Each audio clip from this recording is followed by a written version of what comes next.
Isa na namang umaga na puno ng pag-asa mula sa salita ng Diyos. Halina at makibahagi sa ating umagang pagbubulay, pagpapalakas at pagpapatatag sa ating pananampalataya sa Panginoong Hesus. Mula sa Section 6 ng Southern Tagalog District Council of the Assemblies of God, tayong lahat ay magkaisa sa pagpapalagong espiritual.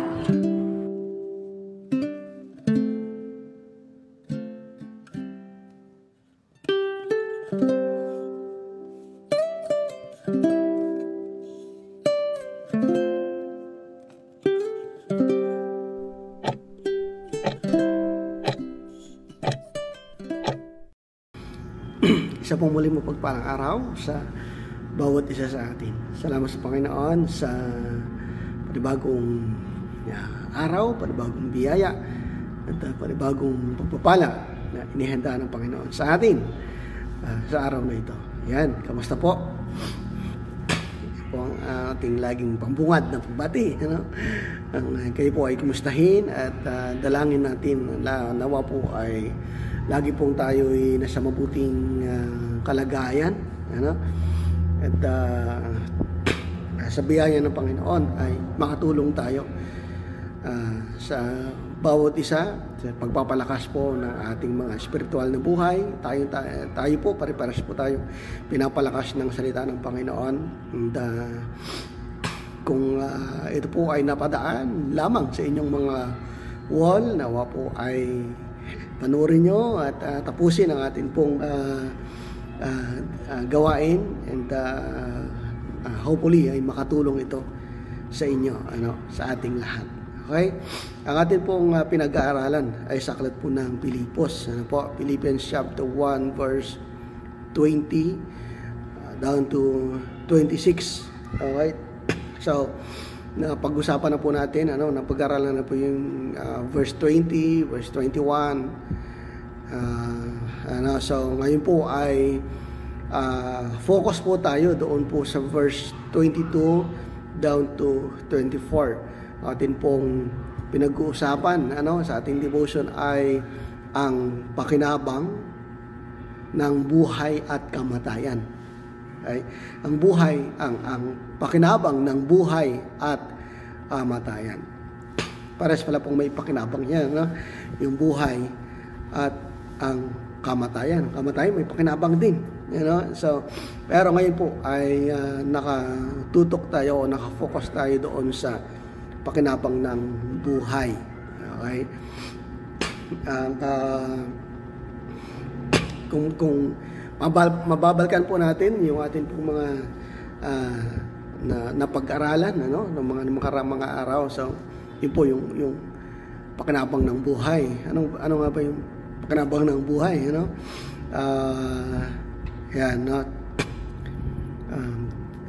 Ang sabi doon sa unang mga pinag-usapan natin, yung magampanan ko yung tungkulin. Ang pakinabang ng buhay ay yung magampanan natin ang ating mga tungkulin sa buhay. Okay? So mabigyan natin ng karangalan si Kristo, at si Kristo ang buhay. Yun ang pakinabang, yung si Kristo ang buhay natin, di ba po? So, minsan kasi ang iba, ang buhay nila ay trabaho, ang buhay nila ay career. Kaya po pagka nawalan ng hanap buhay, nawalan ng career, nawalan ng pamilya, ng mahal sa buhay, ay parang sabi nilang tapos na ang buhay. Parang wala nang kabuluhan ang buhay dahil wala na yung dahilan kung bakit sila nabubuhay. Pero alam po natin, tayo, ang dahilan kung bakit tayo nabubuhay ay si Kristo. Okay, so ngayon, verse 22 down to 24. Okay? Okay, so, babasahin ko po Philippians 1 verse 22 down to 24. Sabi po dito, sapagkat para sa akin. Okay. Ngunit 22. Ngunit kung sa pananatili kong buhay ay makagawa ako ng mabubuting bagay, hindi ko malaman ngayon kung alin ang aking pipiliin sa dalawang hangarin. Ang ibig ko'y pumanaw na sa buhay na ito upang makapiling si Kristo. Yamang ito ang lalong mabuti para sa akin. Sa kabilang dako, kung manatili akong buhay, ay makabubuti naman sa inyo. Yan, ano? Okay. Yan. Kung manatili akong buhay, sa kabilang dako, ano, kung manatili akong buhay, ay makakabuti naman sa inyo. So ngayon, pag-uusapan natin yung pakinabang ng buhay. Okay? Sa pagkatandaan ko ay parang pang-apat na po ito. Ano? So, part 4, pakinabang ng buhay ay yung paggawa ng mabuti. Okay? Ang pakinabang ng buhay ay habang buhay ka pa, makagawa ka ng mga mabubuting bagay. So, si Paul, again, yung pinag-usapan natin dito ay si Paul, sulat ni Pablo sa mga mananampalataya sa Pilipos. Okay. And lagi nating i-relate ito sa kanyang buhay at sa kanyang kalagayan.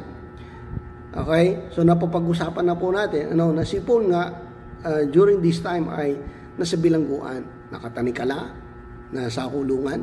Pero sabi niya, kung sa pananatili kong buhay ay makagawa ako ng mga mabubuting bagay.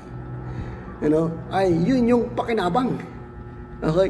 Ang pakinabang ng buhay ay yung ikaw ay makagawa ng mga mabubuting bagay. Okay. Yan. Ngunit kung sa pananatili kong buhay ay makagawa ako ng mabubuting bagay. Okay. So, again, challenge ito sa atin bilang mga mananampalataya na nasa atin ang lahat ng pagkakataon para makagawa ng mabubuting mga bagay. So, si Paul sa kanyang limitadong sitwasyon, ang kanyang desire pa rin sa buhay, hanggat buhay siya, makagawa siya ng mga mabubuting bagay. Okay? So, reminders ito sa atin na tayo ay magkaroon ng kabuluhan, maging makabuluhan o maging pakinabang yung buhay natin sa daigdig na ito kung tayo ay nakagagawa ng mga mabubuting bagay. Okay? So, paano ba tayo makakagawa ng mabuting bagay? Ayan, siyempre, alam naman po natin yung mabuti at masama eh. Alam mo, di ba po? Alam naman natin po yan eh. May mga ilan lang na mga tao na kahit alam nila ang mabuti at masama, mas pinipili pa rin ang gumawa ng masama. Okay? Pero tayo, bilang mga, generally, bilang mga Kristiyano o mga mananampalataya, ang disenyo talaga ng buhay natin ay gumawa ng mabubuting bagay. So, sa lahat ng pagkakataon, makagawa ng mabubuting bagay. Yun yung pakinabang natin. Alam po, ang sa Kristiyano, ayon po sa isa sa mga narinig ko, yung pagiging ang pagpili ng isang Kristiyano ay hindi pumipili sa mabuti or masama or good or bad. Okay? Ang isang Kristiyano dapat hindi pumipili doon sa good or bad. Okay? Kasi dapat alam mo na good, hindi ka napipili ng bad, dapat good na ang iyong pinipili. Okay? 3 bagay na lang ang pinipili natin. Good, better, and best. Ayan. Doon na lang tayo pumipili. Doon sa good, better, and best. Doon na lang pumipili ang isang Kristiyano. Hindi na tayo nag-iisip o pumipili pa sa pagitan ng mabuti at masama. Kundi doon sa mabuti, mas mabuti at pinakamabuti. Doon na tayo. Okay? So, yun dapat ang trabaho. At ang sabi doon, yun yung pakinabang ng isang tao. Na lalo na siyempre sa mga Kristiyano, yun ang kailangang hinahanap talaga sa atin, ang makagawa ng mabuti. Okay? Bilang mananampalataya, yun ang inaabangan din naman ng tao sa atin. Okay? So, again, yung paggawa ng mabubuting bagay ay hindi yan paraan ng kaligtasan, kundi iyan ay bunga ng iyong pananampalataya. Okay? So, paggawa ng mabuti. Ang sabi po sa Ephesians chapter 5 verse 15 down to 16, samantalahin ninyo ang pagkakataon na makagawa ng mabuti. Redeeming the time because the time is evil.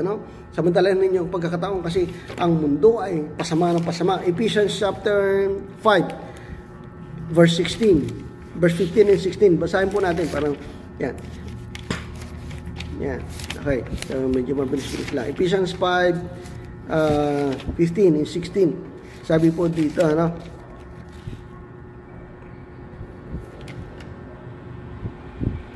yan. Kaya't ingatan ninyo kung paano kayo mamumuhay. Mamuhay kayong tulad ng matalino at di tulad ng mga mangmang. Sapagkat masama ang takbo ng daigdig, samantalahin ninyo ang bawat pagkakataon na kayo'y makagawa ng mabuti. Sapagkat masama ang takbo ng daigdig, samantalahin ninyo ang pagkakataong makagawa ng mabuti. Wow! Yan ang inaasahan po sa atin. Totally, si Paul din ang sulat nito na Ephesians.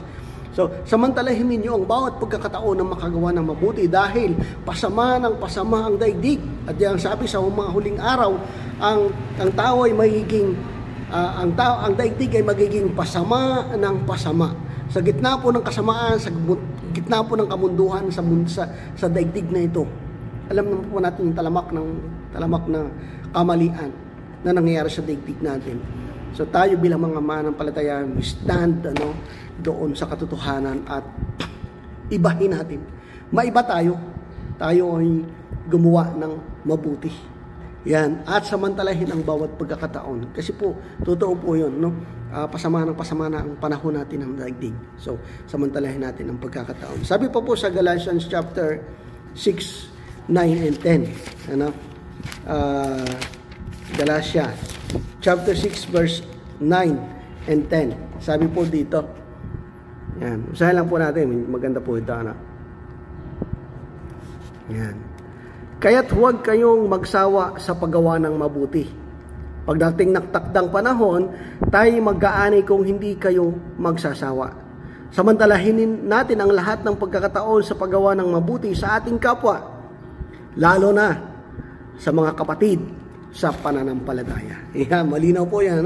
So, samantalahin ninyo ang bawat pagkakataon makagawa ng mabuti, lalo na sa iyong kapwa mananampalataya. Yan po ang paalala ng Panginoon sa atin. Makagawa tayo ng mabuti sa lahat ng oras, sa lahat ng pagkakataon. Dahil ang mundo nga ay pasama, ang mundo ay pasama ng pasama. So, maiba tayo. Ang Kristiyano, iba. Hindi sumasabay sa kasamaan, sa halip, nagpapatuloy sa paggawa ng mabuti. Kahit pa nga ang lahat ay gumagawa ng mali, kahit pa nga ang lahat ay gumagawa ng kasamaan, manatili tayo at manindigan sa paggawa ng tama at sa kabutihan. So, paki-comment na lang po, Ephesians chapter 5 verse 15 and 16, tapos Galatians 6, 9 and 10, para po doon sa mga hindi po nakahabol sa ating live. Okay? So, salamat po ng marami at muli po tayo po ay manalangin. Panginoon Diyos, kayo po ay nagpapasalamat sa pagkakataong ito na kami po ay muli nagkasama, nagkarinigan at nakapagpalakasan mula sa iyong mga salita. Panginoon, tulungan nga po kami na sa lahat ng oras at sa lahat ng pagkakataon bilang mga mananampalataya, makagawa kami ng tama, makagawa kami ng mabuti at manindigan, Panginoon, sa katotohanan. Bigyan mo kami ng tapang at ng lakas ng loob, lalo na po sa panahon namin ngayon na sobrang talamak na ang kasamaan at mas tinatangkilik ng tao ang mali kaysa sa tama. Mas tinatangkilik ng tao ang masama kaysa sa mabuti. Panginoon, manatili pa rin kami sa tama, manatili pa rin kami makagawa ng mabuti sa lahat ng pagkakataon. Tulungan mo po kami. Panginoon, akin pong dalangin ang iyong biyaya ay dumaloy sa bawat isa sa amin na naririto. Kasama namin, Panginoon, mga napadaan lang, Panginoon, sa mga wall nila, ang gawain ito, ang mga programang ito. Ikaw ang kumilos sa buhay ng bawat isa. Ano man po aming mga kahilingan, kung mayroon po kaming mga mahal sa buhay, na may mga sakit at karamdaman, sa oras pong ito, hiling po namin ang biyaya ng kagalingan ay dumaloy, Panginoon, sa kanila. Samahan mo po at palakasin at patatagin ang aming mga buhay, makagawa kami ng mabuti hanggang kami ay buhay pa, ay maging kapakin-pakinabang ang aming buhay sa magitan po ng paggawa ng mabuti. Tulungan mo po kami at tulungan mo kaming maging huwaran, buhay na patotoo sa aming pamilya, sa trabaho, sa school, at saan man kami paroroon, buhay na patotoo ang makita sa amin. Salamat po ng marami. Sa iyo namin pinagkakatiwala ang araw na ito, ang aming mga buhay, at muli ay tinatanggap namin at inaangkin ang mga pagpapalang inihanda mo sa amin sa araw na ito. Sa inyo ang papuri at pagluwalhati sa pangalan ni Jesus. Amen and Amen. Okay, God bless us all po, and ingat po tayo palagi.